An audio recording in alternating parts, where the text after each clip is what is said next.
Good morning, ladies. Welcome to our Wednesday morning weekly Tanya Shiur. We're studying Shaar Hayichud. We concluded Perek Gimmel last week, and this week, with Hashem's help, we're going straight into Perek Dalet. The introduction to Perek Dalet is given by the Alter Rebbe himself at the end of Perek Gimmel, where he concludes Perek Gimmel of Shaar Hayichud with a question. Again, as I mentioned last week, that is not common for a Perek of Tanya to end with a question. Hasidim would always say that certain questions one should not allow themselves to ruminate in. You shouldn't allow certain questions to fester. As soon as the question comes up, if there is an answer, one should give the answer as clearly and as quickly as possible. And certain questions, it's okay to ruminate. No, it's okay to let the question bother you. Even if there is an answer and a good answer, and this provides an answer, it's okay to allow oneself to marinate in this question for a while.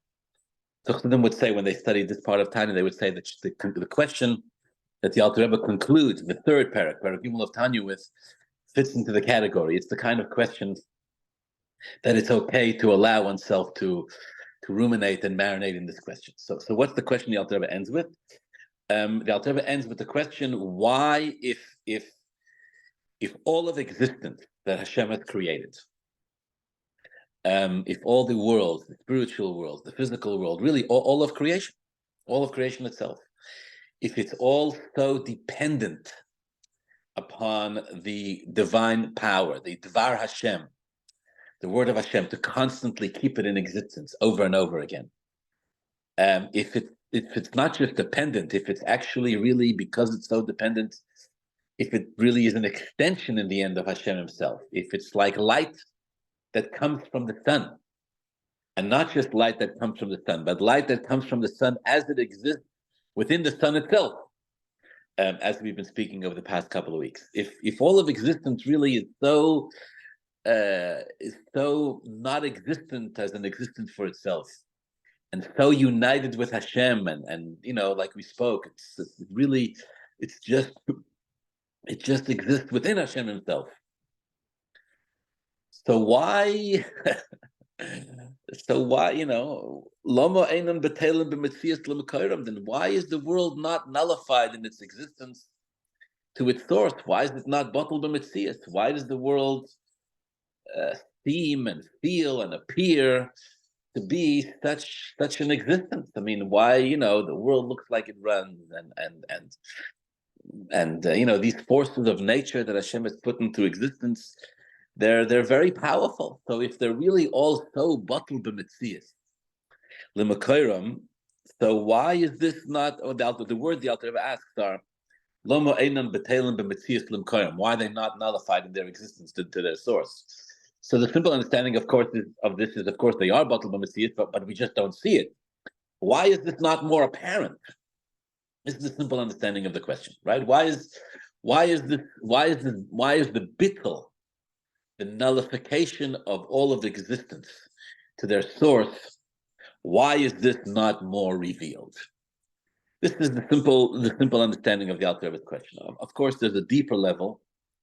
Of understanding to the Alter Rebbe's question, which is not just why we don't see it, but even the world itself. Like, how does it, have the chutzpah, so to speak, to feel itself as an existence, to manifest an existence, when really it's really all so completely Bottul B'Metzius.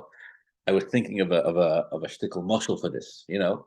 So again, to understand the question. So you have kids like very much to watch puppet shows.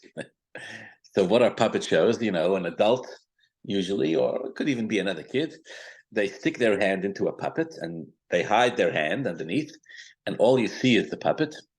And the puppet walks and the puppet talks, and the puppet has all sorts of experiences, and the puppet creates this whole narrative story and yada yada yada.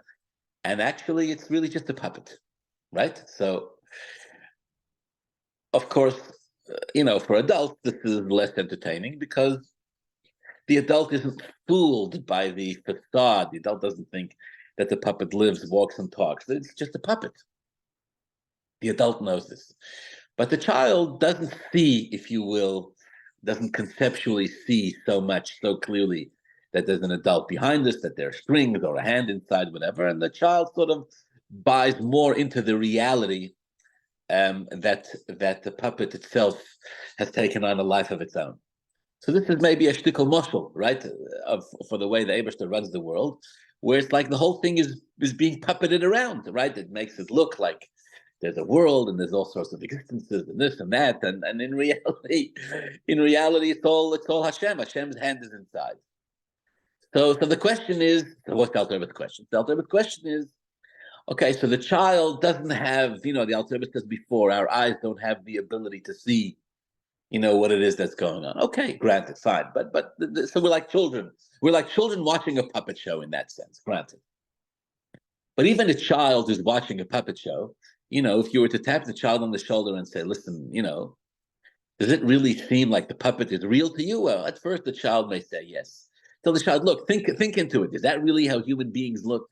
Is that really how human beings walk and talk? Do human beings walk like this? Do they talk like this?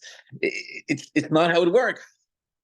So even a child who doesn't really understand that there's a puppeteer behind the puppets, even the child can sort of see through the veneer of the puppet. And yet when it comes to the world, we're like locked in here. There's this dual reality where on the one hand, the truth is that nothing else exists besides for Hashem. And on the other hand, we live in this puppet-like world where everything seems and feels so real. The question at the end of Perek Gimmel that the Alter Rebbe asks is, how is this possible? Why is the world not Bottul B'Metzius in a more obvious way? Why does the world itself not feel its own Bottul B'Metzius? Why can't we see the Bottul B'Metzius of the world to their source, etc., as we discussed? All right. So to answer the question, I'm going to answer the question is the entire Perek Dalet comes to answer the question. I'm going to give you the answer to the question on one foot, and then we'll study it inside. The answer to the question is that the Ribbono Shel Olam has this master ability to hide himself and conceal himself in a very powerful way.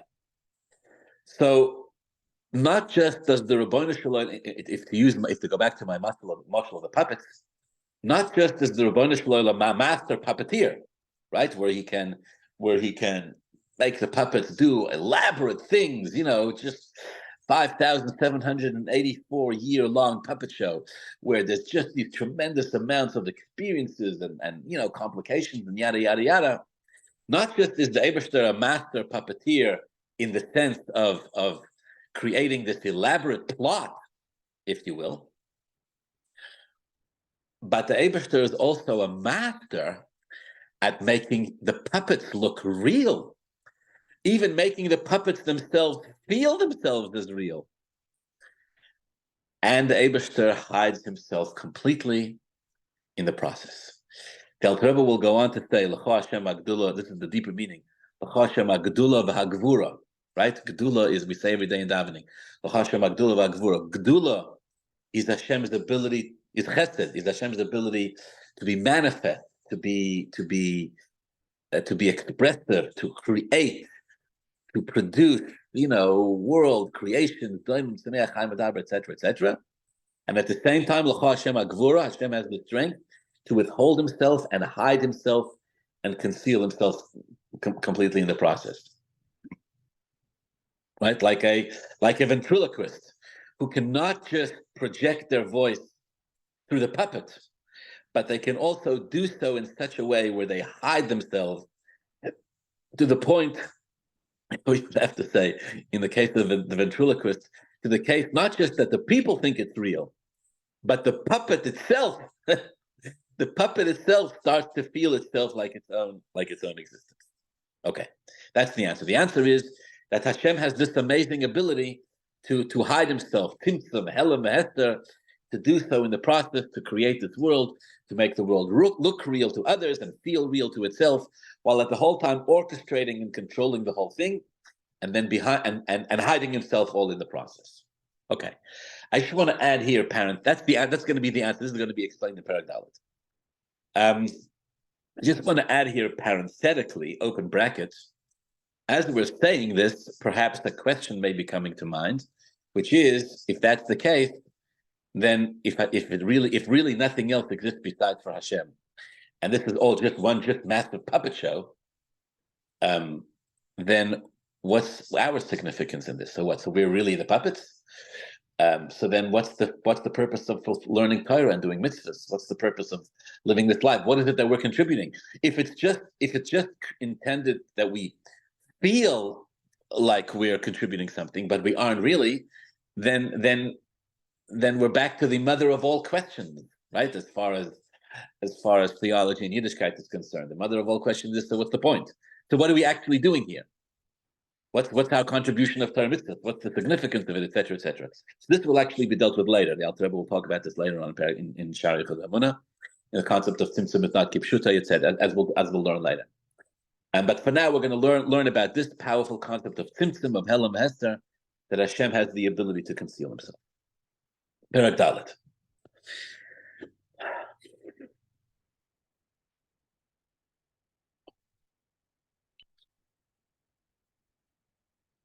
Shem Elokim. Pasuk in Tehillim, it says, Shemesh umogen, like the sun and its shield. Hashem Elokim is Hashem Elokim. The name of Hashem and the name of Elokim. Pirush mogen. The meaning of a mogen, a shield. Hu nartek l'shemesh, is a covering for the sun. Why is the sun covered? Lohogen, to protect. Sheyuchlu habriyos l'stovloi, so that the creations of the world will be able to handle the light of the sun. Right? Sometimes what we refer to perhaps maybe as the ozone layer. Kamaim Razal, like it says in the Gemara, La'osiv love, when Mashiach comes, HaKadosh Baruch Hu moitzi chamo min arteiko, Hashem will remove the sun from its sheath. Rishoim nidoinin bo, Rishoim will suffer because the light of the sun will be too powerful. Just like the nartik, the shield, the ozone layer, if you will, protects us from the sun. Shem Elokim, so it is with Shem Elokim. Megan l'Shem Havaya Baruch Hu, covers over and protects. The Shem Havaya, the name of Hashem. The Shem Havaya, because the name of Hashem, Pirusha, this means Shemahava es hakol me'ayin liyesh. The word Havaya, Yud Kei Vav Kei, means that it creates. Me'ayin liyesh, from nothing into something. The Hayichud, and the Yud at the beginning of Havaya, Yud Kei Vav Kei. Reflects on an activity which is ongoing and consistent.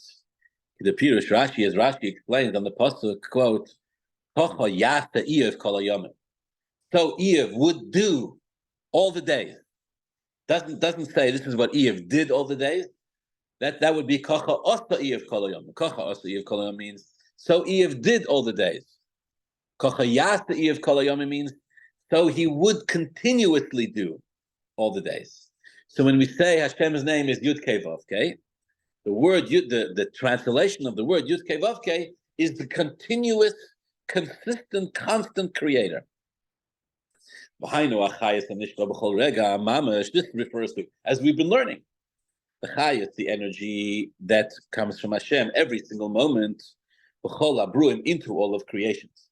Hashem, from the words of Hashem, Baruchai, and his breath, to create them from nothing into something, every moment. Because it's not sufficient for these created beings. The fact that they were created in the 6 days of creation, to exist, this is not sufficient. As we explained before, rather they have to be recreated and recreated and recreated constantly, again and again. So this is Shem Havaya. So Shem Havaya is this name of Hashem that is responsible. If you want an address, right? We've been learning now for 3+ chapters this concept that Hashem is. We've been learning now for 3+ chapters the idea that Hashem is constantly recreating the world, recreating. If you want an address, right?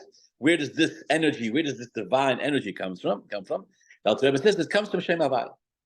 This name of Hashem, Yud Kei Vav Kei, this is responsible for this constant creative force that brings the world into existence over and over again. The Pasuk says, what's the Alter Rebbe's point? The Pasuk says, Shemesh u'mogein Havaya Elokim. So just like the Shemesh, just like the sun has a mogein, has a sheath, has a protector, has a shield that covers the sun, so too Shem Havaya also has something that conceals it and hides it and contains its light, creates a tzimtzum, a helen v'hester. And this is referred to as Shem Elokim. So Shem Elokim is a godly force, just as powerful as the force of Shem Havaya. Shem Elokim is a force that's equally as powerful, that will conceal, that will hide the Shem Havaya.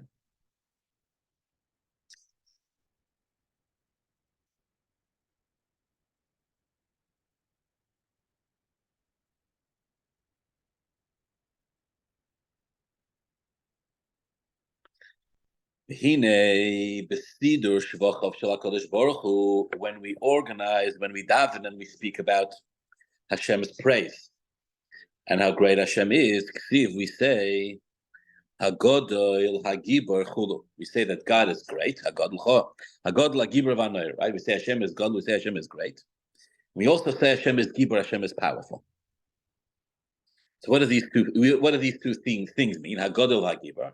The Alter Rebbe will say, Godol is Hashem's ability to reveal himself, and Gibor is Hashem's ability to hide himself.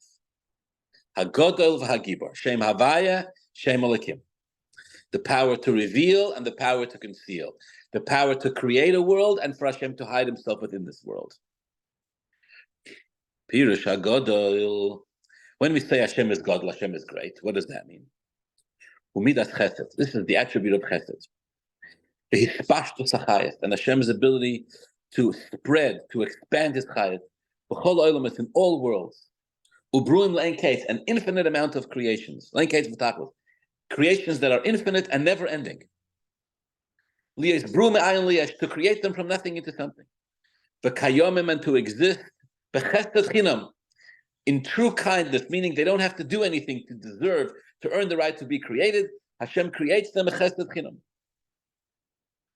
And the reason why it's called Gedula, because it comes from Hashem's greatness.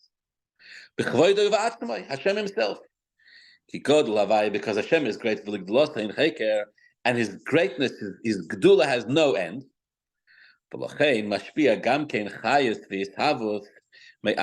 Therefore Hashem, like a sun, right, that shines forth with so many millions of miles, so Hashem gives forth, emanates from himself this greatness. Creates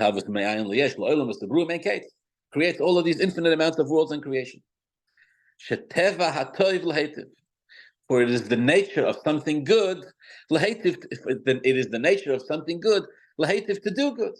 So on the one hand, Hashem is a, if you will, is a being of chesed, of kindness, that gives and that sustains and that shares and that pours forth from himself an infinite amount of hashpah to create all of these worlds and all of these creations. On the other hand, the Alter Rebbe will say Hashem has an equal and opposite force that's just as powerful, called Gibor. Gibor is the ability to hide himself. Gevura, right? The opposite of Chesed is Gevura. The opposite of Shem Havaya is Shem Elokim. The opposite of Gilui is Helen v'Hester. The opposite of being mashpia, of giving, is hiding, is concealing oneself. So Hashem, we say L'cha Hashem Hagdula v'Hagvura, meaning Hashem does both, and He does both at the same time. At the same time that He is revealing, and that He is giving, and that He is creating, and He is producing. At the same time, as far as He Himself is concerned, He's concealing and He's hiding and He's positioning Himself in such a way where He cannot be seen, or it's very difficult for Him to be seen. He cannot be felt. It's very difficult for Him to be felt. And even the very creations that Hashem Himself is bringing into being are unaware, are unfeeling of the very power that not just brings them into existence, but constantly brings them into existence, and that actually that they're really these created beings are really just an expression of Him, and even that itself, they don't feel. So again, this would be like the motto of the puppeteer who hides himself so well that even the puppets themselves, can start to think that they are they are people and they exist in their own right. Okay. We'll continue learning next week. We'll continue learning more inside next week. This is the part that I want, as far as learning inside. This is the part that I wanted to read here. And again, the answer that Alter Rebbe is presenting in Perek Dalet is that the reason why we don't see the godly force that brings things into existence, and even the things themselves that are being brought into existence, they themselves don't feel that they really are part of Hashem, is because Hashem has this tremendous ability to hide Himself. Middas Hagevura and to hide Himself, to conceal Himself, that even while He's doing it, you don't really see that it's Him. Okay. Now the question, when we learn this concept of Tzimtzum and Helam Behester, that Hashem hides Himself. So the obvious question is why? Okay, so Hashem is so great. Alter Rebbe is saying Hashem is so great. Not just He can create a world, and not just He can create a world yesh ma'ayin, and not just He can recreate it. He can create it and recreate it every single second, but He can do so while at the same time hiding Himself completely. We'll say that. Why? What's the motive? What's the motive here for Hashem to do all of this, and at the same time to conceal Himself so completely and entirely that you can't see or feel or tell anything? So all the Alter Rebbe says here is it's one of these awesome powers that Hashem has. Soon he'll say it. It's just as great as creating. Just like Hashem could create, Hashem could hide Himself while He creates. No mazel tov, Hashem is great. Thank you very much. So what's to help me? So what? In other words, in Yiddish we say, "Was hab ich von dem?" In other words, what do we have? What do we have from Hashem, from this concept of Helam Behester, right? What do we get from this? Now, who says we have to get anything? Maybe we don't, but as far as Hashem is concerned, why is Hashem doing it this way? In other words, Hashem, Alter Rebbe is saying like this. Alter Rebbe is saying Hashem could have created the world in a way where it's felt and recognizable and obvious that the whole world exists within Hashem Himself.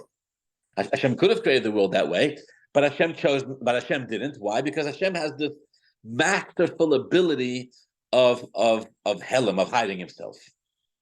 So he hid Himself, but the Alter Rebbe doesn't tell us why. What was the motive of Hashem to use this midah of Helam Behester in creation of the world? So I want to give just a quick insight on this. All right, there's actually more about this later on in Shaar Hayichud V'Emunah, but I want to say mamash, as they like to say. My teachers always like to say when they teach us this, it's just one perspective on this, right? One nekuda, mamash one word. There's a mashal that the Rebbe gives. Actually, the Rebbe brings this mashal in general for the concept of golus. But I believe it applies here because what is golus if not a tzimtzum and a helam behester and a lakus? There's a mashal that the Rebbe brings in Lakut Sichos for the concept of golus, which is I think it's an incredibly powerful mashal. I'm going to just tell you. Here's what the Rebbe says. The Rebbe says like this: there's a teacher and a student, and the teacher is teaching, and the student is learning, and the teacher is sharing his wisdom, his chachma. And the teacher is tremendously focused on teaching the students. And the student is tremendously focused on studying from the teacher. And there's a tremendous revelation of chachma, of wisdom coming here from the teacher to the students. Okay, very powerful. Says the Rebbe, all of a sudden, while the teacher is teaching, something happens.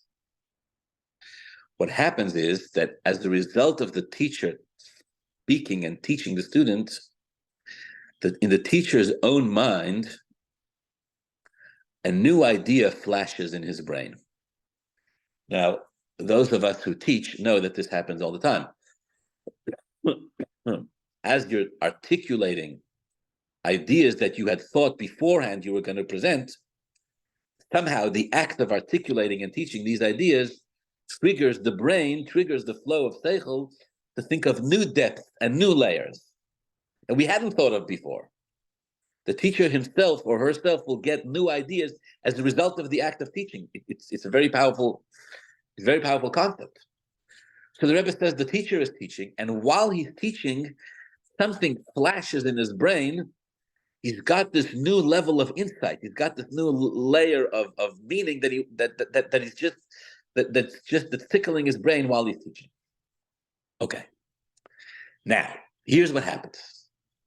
If the idea, this new idea that's coming to the teacher, is relatively simple, a simple new idea, let's say just another level of depth in what he's already saying, if it's not that deep, not that lofty, then the teacher can basically, while he teaches, he can basically incorporate it into the lesson. He can, maybe take a second, process it, incorporate it in the lesson, and just keep going.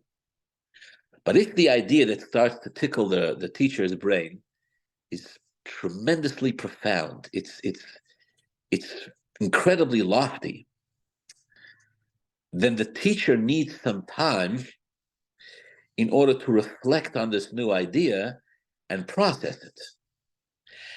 Because he can only it's tickling his brain from the distance. He's got to really grab onto these strings and, so to speak, pull the idea into his head. The loftier the idea, the more removed the idea is, the more the teacher needs to take a break. He needs to stop teaching the students and focus in on this new concept, in order to be able to process it. Okay. But if he stops teaching in order to reflect on the new concept, then the student gets plunged into darkness.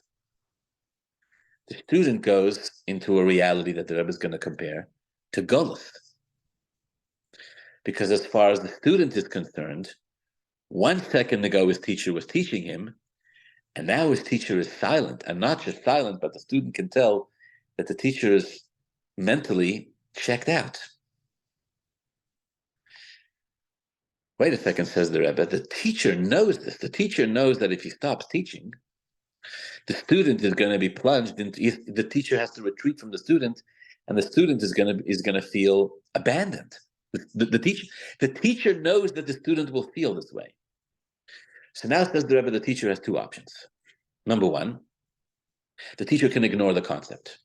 He can continue with the lesson, forget that there's this new creative, tremendously novel idea tickling his brain, just ignore it and continue giving the lesson. If he continues giving the lesson, the student will be very happy. But the concept, the Rebbe says, this is what the Rebbe says, and it's unbelievable to think that the Rebbe would say this, but this is what the Rebbe says. The concept that's tickling the teacher's brain will be lost, and maybe even lost forever. Who knows, says the Rebbe, if the teacher will ever be able to go back and retrieve this concept. It may come back to him, it may not. Those of you who are creative people know exactly what the Rebbe is talking about here. When the flash of creativity strikes, if you don't grab it, sometimes the idea is lost forever. So one option of the teacher is to continue teaching, ignore the concept, risk losing the concept, the idea forever, but stay tuned to the student's world so that the student doesn't feel abandoned. Or, says the Rebbe, the other option is for the teacher to retreat from the student and focus on the concept and hopefully retrieve it until it comes to his mind, until the teacher can fully process this new idea. It seems, says the Rebbe, that the two options of the teacher has here is whether or not to make the student a priority or whether or not to make the idea the priority. As far as the student is concerned, the best thing to do is to keep going.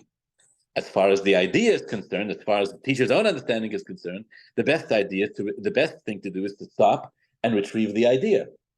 Now, it could even be that when the teacher does process this new idea, he's not even going to be able to teach it to the student because it's too lofty. So basically, it seems the teacher has to choose who's more important, the student or me. As far as the student is concerned, the best thing to do is to keep teaching. As far as the teacher is concerned, the best thing to do is to stop and retrieve the idea. Says the Rebbe, then the teacher realized. These are the two options that the teacher has. The teacher, in this case, may choose to continue teaching for the benefit of the student. After all, right now he's a teacher. Says the Rebbe, no. Because then the teacher realizes that if I don't stop now and retrieve this concept that's tickling my brain, not only will I, the teacher, never be able to get this concept, but the student will never be able to get the concept either. So the teacher decides to stop teaching the student, withdraw, retrieve the concept, not because the teacher is being selfish, chas v'shalom, but because the teacher knows that only this way will he, the teacher, one day be able to give this concept to the student. And so for the benefit of the student, the teacher, for the long-term benefit of the student, the teacher retrieves the concept, and then returns and continues teaching the student. Okay. Says the Rebbe, while the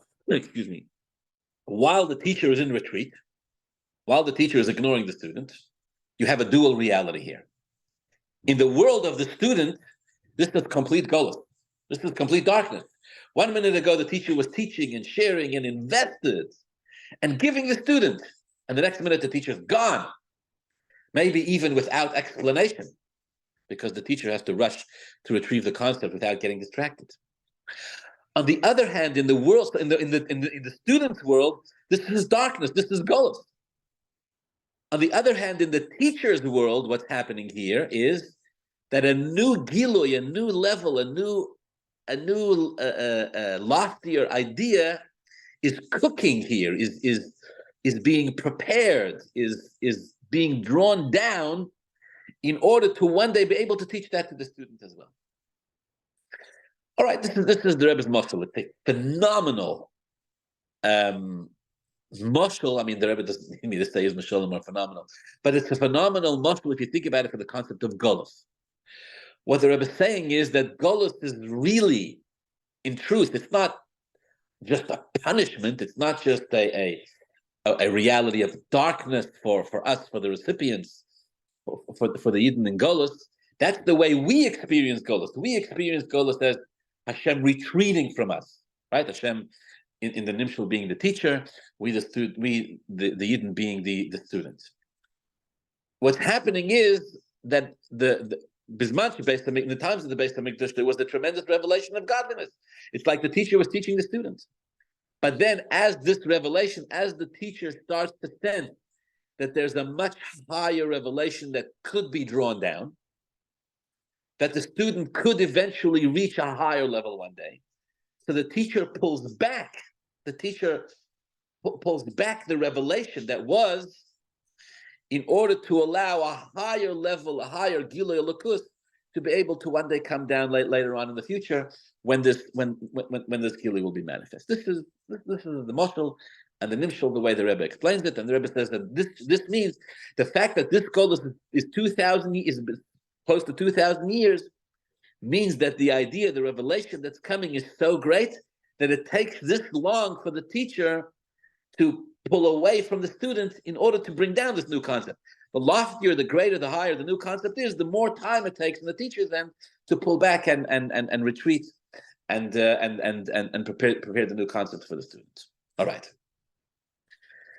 The Rebbe actually goes on to say that this mashal explains the famous medrash that says that when the goyim went in to destroy the Beis Hamikdash and they walked into the Kodesh HaKadoshim, they found the two kruvim not just facing each other, but completely embracing each other. Completely, they were actually the expression is used k'me'ei rishul avoyos, which means they were in full physical intimacy.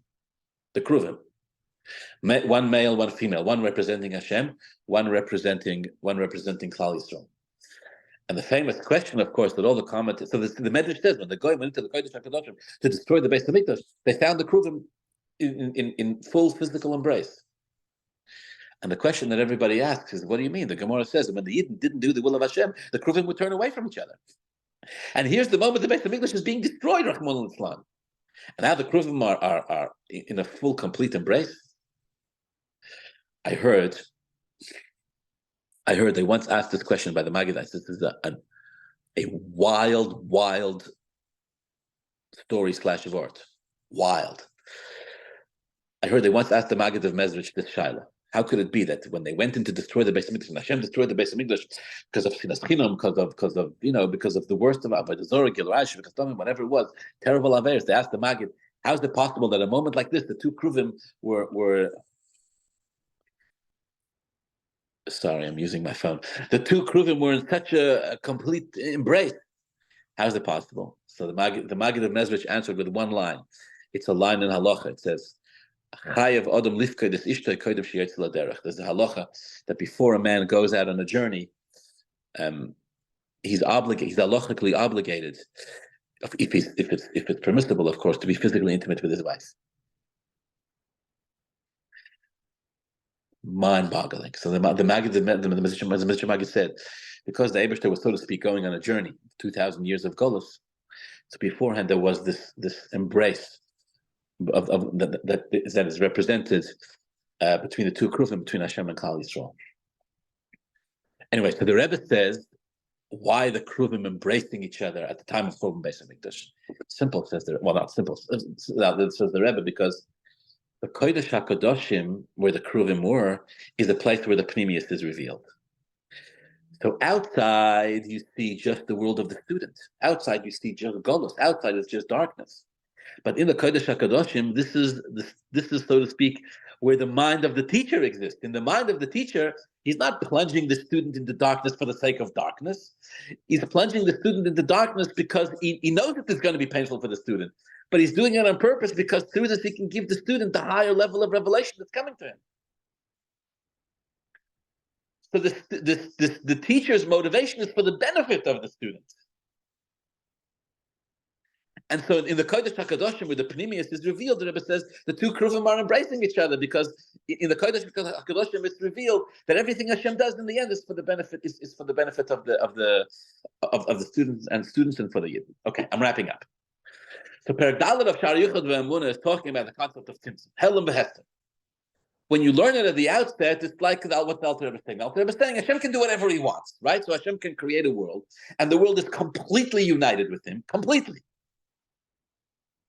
It exists, the whole existence of the world exists like light of the sun within the sun, where it's mamash one with Him and part of Him and an expression of Him and recreated by Him, etc., etc., etc. And Hashem can do all of that and makes the puppet think that he's completely independent. No, on a simple level, Hakunz, go ask questions. Hashem can do whatever He wants. Hashem can do it all. Hashem can make a puppet. Right, Hashem can make a rock that's too heavy for Him to pick up, and He can pick it up at the same time. Mazel tov. Hashem can make the puppet, and the puppet should think that he is independent, and he really isn't. Mazel tov. He hides himself completely. On a deeper level, but again, so the question is, what's the point? On a deeper level, Hashem is not hiding Himself just as a kunz. Hashem is not hiding Himself just for the sake of hiding.